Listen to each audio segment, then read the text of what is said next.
Thank you everyone for subscribing to Infinitely Productions. If you have not done so, please click the bell and subscribe, and we hope you enjoy our content. Warning! Warning! The following video is intended for educational and entertainment use only. The content will include disturbing images, violent scenarios, and explicit language. This video is intended for 18 plus and older audiences.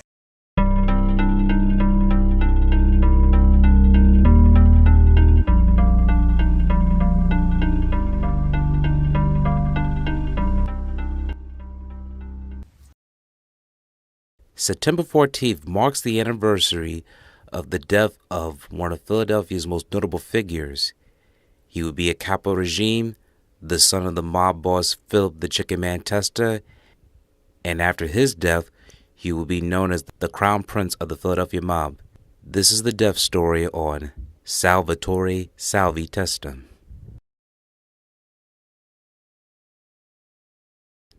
Salvatore Salvi Testa was a street boss, also known as a capo regime. He arose to the Philadelphia ranks after the death of his father, who was also the mob boss, Philip the Chicken Man Testa. His godfather, Nicodemo Little Nicky Scarfo, who would take the reins as the future mob boss, would plot against his own captain after being paranoid to Salvi Testa's rise to the ranks. Salvi Testa had represented Nicky Scarfo while Nicky Scarfo was incarcerated during the Riccobini faction. The reason the Riccobini faction and Scarfo had went to war was because Harry Riccobini did not pay the street tax in which he was supposed to pay Nicky Scarfo for all his illegal activities while Nicky Scarfo was incarcerated.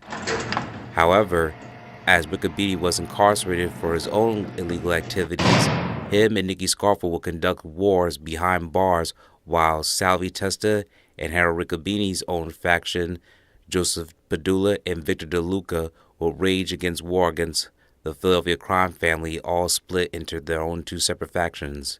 You are either the Scarfo side, which included Salvi Testa and his soldiers, or Harold Riccobini's side, which included Joseph Padula, Victor DeLuca, the Riccobini brothers, and more. But these younger guys, they wanted the word out there. They wanted to be, you say this, well, here's the truth, boom, to you. It's like that kind of stuff, you know?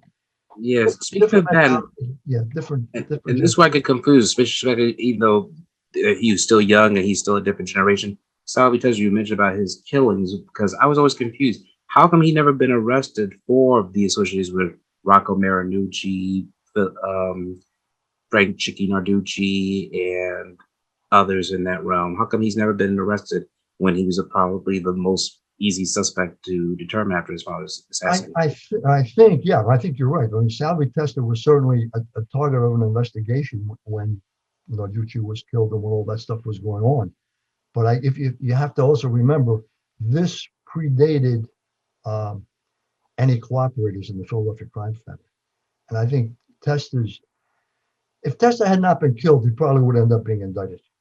Because when guys flipped, they would have certainly given up Testa as well. But Testa's murder, ironically, I mean, I think Testa's murder is one of the things that convinced a guy like Nick Caramandi that you screw up with Scarfo, there's no alternative. You've got to go cooperate or you're going to get killed. I mean, that was the message that the murder of Salvi Testa sent that message out. And I think Tommy Del Giorno and Nick Caramandi, the two major cooperators in the Scarfo era, got that message loud and clear. And when they ran afoul of Scarfo and they knew what had happened to Salvi, Salvi was Phil Testa's son. Phil Testa basically made Scarfo. Scarfo had been banished to Atlantic City. When Testa took over, he made Scarfo the consigliere of the family. So Scarfo was obligated to Phil Testa. Yet Scarfo killed Salvi Testa. His own godson. Paranoia. Salvi was this charismatic, young, good-looking gangster. Probably everything Scarfo wished he could have been, but wasn't. And Scarfo began to see Salvi Testa as a rival, where in fact I don't think he was. I think Salvi Testa was perfectly content to be the capo in Philadelphia and to work for Scarfo. Scarfo couldn't cope with it. Yeah, speaking of that, because I've also his girlfriend, well, ex-girlfriend, wrote a book about their relationship. Have you ever read about it?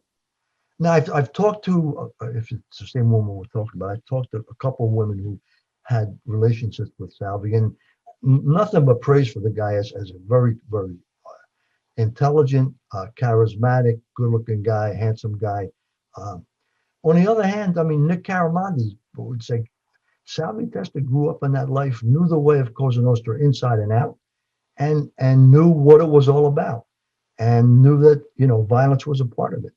And that's one of the reasons Testa was able to survive for almost a year while they were plotting to kill him, because he knew the ins and outs. But ultimately, it caught up to him. Yeah.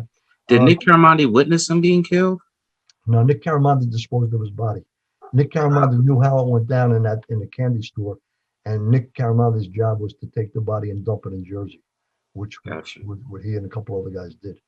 I mean, he knew what was going down. He knew all the different times they tried to set Salvi up. Um, and I'm like I said, I think one of the big reasons Caramandi flipped was when he got jammed up and he thought he had pissed Scarfo off. He knew what had happened to Salvi Testa, and he's saying to himself, if he can do that to Salvi, he's going to do it to anybody, and I'm the next target. And so they flipped. Salvatore Testa funeral procession arrived at St. Paul's Catholic Church in South Philadelphia shortly after 10 this morning. Among those arriving was Testa's sister, his grandmother, and a girlfriend.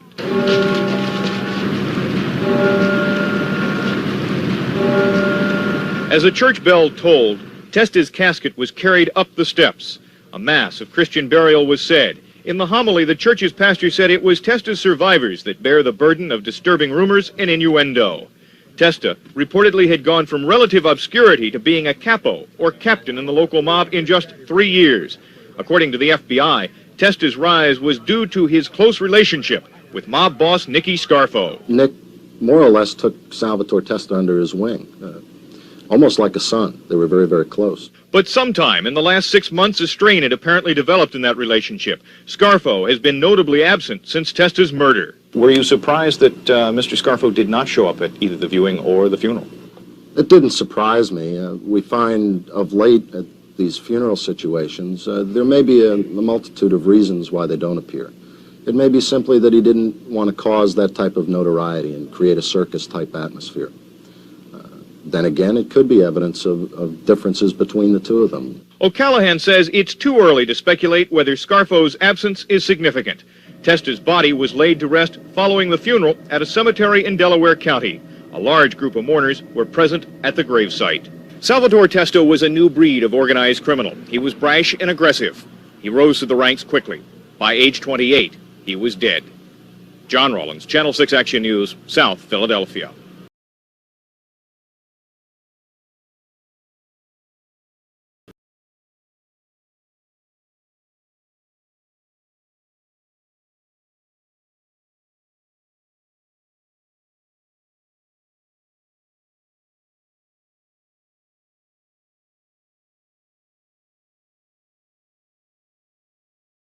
Thank you for watching this video. Please subscribe to our channel and check out more of our content. Feel free to give your feedback and suggestions on what we should do next in the comments. This is Infinite Lee Productions. We love ya.